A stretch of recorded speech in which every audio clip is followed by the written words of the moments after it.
Well, greetings, people of the internet, and my fellow Jeep enthusiasts, and those of you who found your way here because the YouTube algorithm is just messing with you. We're working on a Jeep here, and what I have in my hand, this little thing has been kind of the source of a lot of work, and it's not done yet. This is the brain for our Edelbrock Pro-Flo 4 electronic fuel injection system. And what we're getting on about here is we're trying to find a spot inside the tub where we can mount this thing up. Now it's got to be kind of on the back of the firewall, and so what we're trying to do to get ready to put this in is we're putting all the heater components and the ductwork up to the defroster and all that back in, and then that will leave us with kind of our selection of places that we could possibly locate this thing. So we're going to work on that, continue on, hopefully get that done, and then that will get us both sides of the firewall kind of situated so we can get the stuff in the engine compartment sorted and the stuff in the tub sorted as well. So come on along, it ought to be interesting, and I really think this time around we're going to find a home for this thing.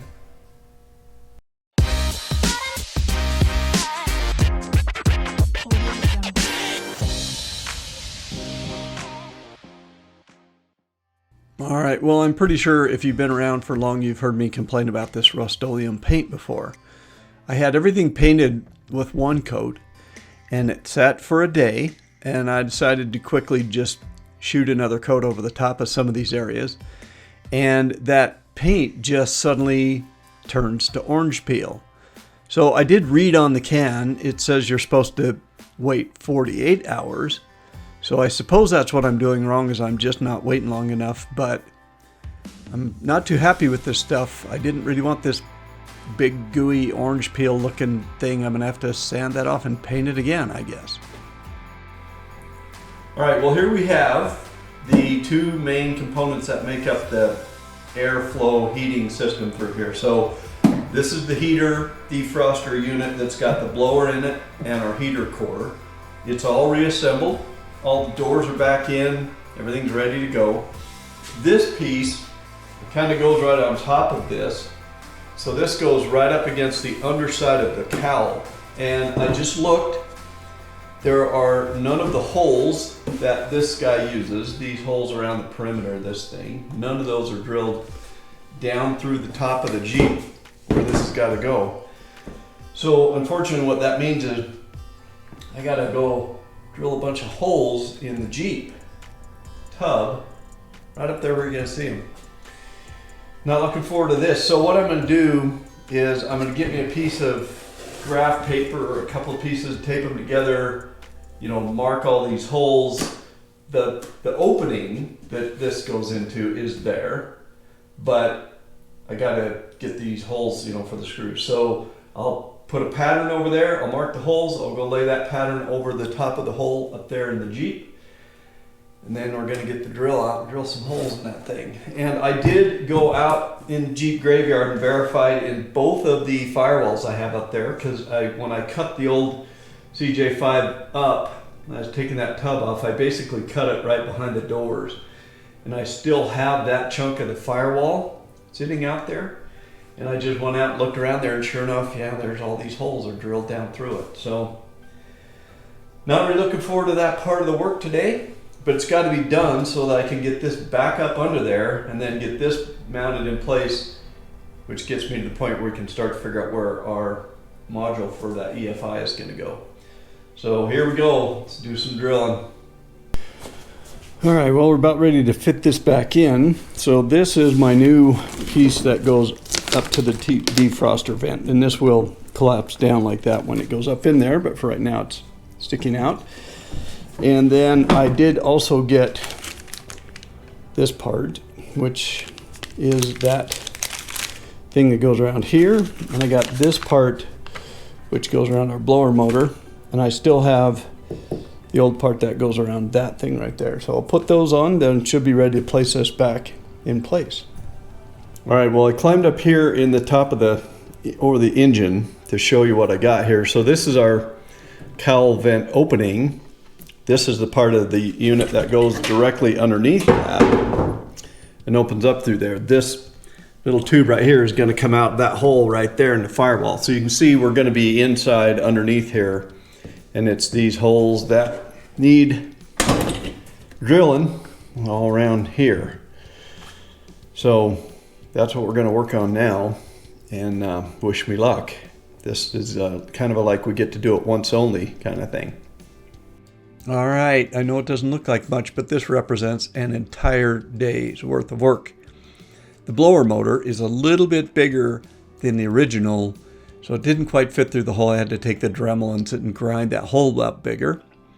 But I did go out and get the old cowl vent, sanded it down a little bit, and used that as my guide for my holes through the top, so that worked out okay. So heater system is back in, and I did take a little time to bolt on a muffler over here. It's not bolted up good for forever. I do want to get some high heat anti-seize on those bolts, but that's how it looks. Hey guys, it's Tuesday. I'm out here staring at the Jeep. I had to run a bunch of errands tonight, so I'm not really getting anything done work-wise, but I did a lot of planning on this thing at about 3 a.m. I woke up and my brain was kind of running through this thing and trying to figure out where to put this control module for the EFI system. And I just want to show you a couple things. So first of all, this connector right here is pretty big and honking. This is the connector that goes into the control module. So I do not want to build a hole through the firewall big enough to take that through there. But if I go from this side towards the engine, then I only have to take these connectors like these, and they're all tangled up here, sorry, this size through from the inside of the cab into the engine compartment. These are much smaller, at least, you know, they're not as thick. They're gonna require kind of an oblong hole, and let me explain how I think I'm gonna get that. So bear with me. You're gonna take a little zoom up into the tub here. So see that hole right there? That hole is where the speedometer cable would come through here. So if I look close to that spot, here comes my module. I might have room for that thing right about here, or, you know, roughly in this area. And what I started thinking was, if I were to take that hole and duplicate it off to the side here a little bit, then I could just take the Dremel and cut straight across, and there I'd get my oblong hole to get my connectors through. So that might do it. What I think I need is I'll need something to kind of measure my cable lengths to make sure that if I put it there, I can still get up to that connector that has to run to the distributor. But that might be our spot. Then that leaves the whole inside back end of the firewall all wide open for fuel delivery and return lines and our fuel pressure regulator. So I think I might be onto something there. At least it seemed pretty reasonable at 3 o'clock this morning. And now, being out here on a Tuesday and having a little glass of wine, little not being the operative word, these are gigantic glasses, but I think that might just go. So obviously, I'm gonna sleep on it one more time, but then I think I'll come out here and I'll cut me a piece of hose or wire or something, do a little measuring, make sure that's going to work, and then I might have our spot nailed down. Now, you might be asking, well, wait a second, Don, what about your speedometer cable? Well, let me explain what I'm going to do about the speedometer. And this was not my idea, and if I can find the guy who I initially found this from, I'll put a link to his videos down here. He was rebuilding a CJ7. And when it came time to do the dashboard, he found there's a company out there that makes the big round speedometer for Jeep that goes in the dash and is a Jeep looking thing. It all looks right, but instead of taking a little spinning metal shaft that goes down to the transmission to give you a mechanical speed, this thing runs off a little GPS sensor. Well, what a fantastic idea that is, because you know what the first thing all of us Jeep geeks do is we get our things and we go immediately, we got to have great big tires on them. So as soon as you put those great big tires on there, your mechanical speedometer is not reading the correct speed anymore. It would be if you were get in the transmission and figure out what different size gear you need and kind of put different gearing in there. for the actual thing that's turning that speedometer cable, but no one ever does that. Let's be real, no one ever does that.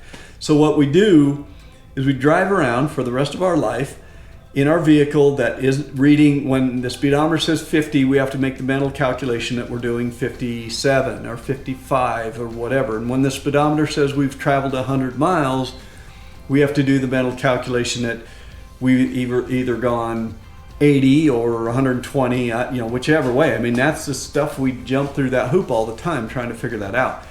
So going off of the GPS coordinates of where the vehicle is and how fast it's moving should be much, much better on an average basis, and gives me an extra hole there that I don't have to bring something through the firewall, so I can bring the cabling for the fuel injection.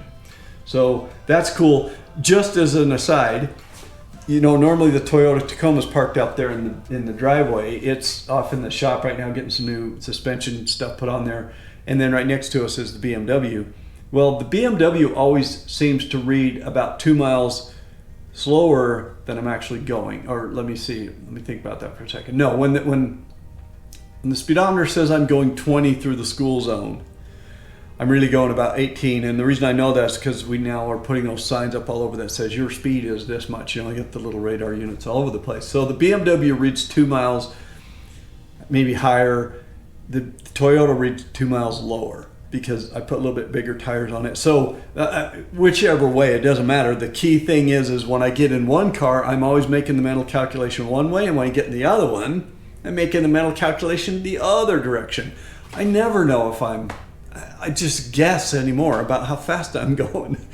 So, if they could just do that with every vehicle, and I don't really have anything special with the tires on the car.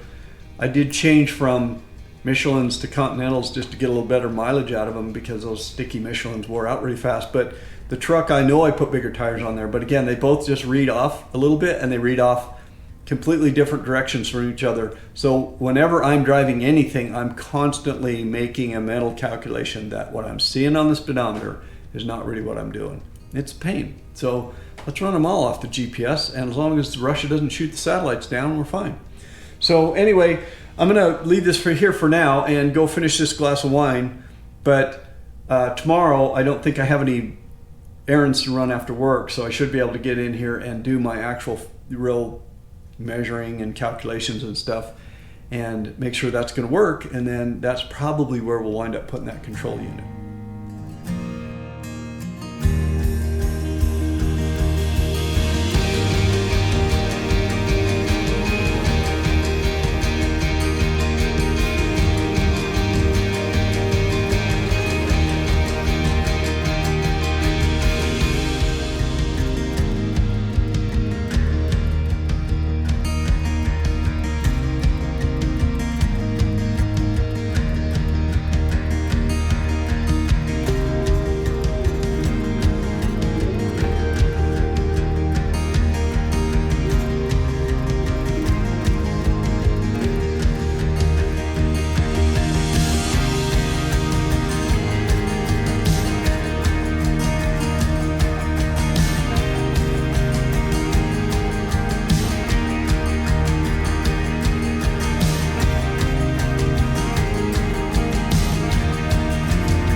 All right, well, I don't know how much I left in. As you're recording these things, I set the camera up and I start recording, and then when I get upstairs editing, I'm not sure if I'm going to leave all of it in of me climbing all around this thing.